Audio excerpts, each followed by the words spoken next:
عودة المهندس الألماني توني كروز من الاعتزال الدولي، وسوف يشارك مع منتخب بلاده ألمانيا في اليورو في الصيف. إضافة قوية سيتمتع بها وسط ميدان الماكينات بعد عودة الساحر توني كروز. عودة توني كروز لمنتخب ألمانيا سيشكل دفعة معنوية كبيرة للمانشافت، حيث العيون تتجه نحو الفوز بلقب اليورو، لأن البطولة في أرضهم وعلى ملاعبهم في ألمانيا شيء إيجابي جدا.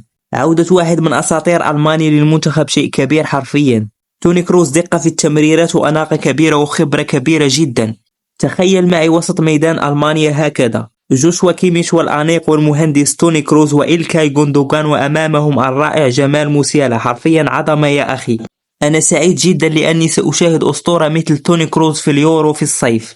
توني كروز لاعب محبوب من كل الجماهير، أسطورة تاريخية مهما مدحت فيه لن أكفيه حقه. توني كروز المهندس الألماني الأنيق واحد من أفضل لاعبي الوسط عبر كل التاريخ، ويحط في تشكيلة ألمانيا التاريخية لأفضل ما أنجبت.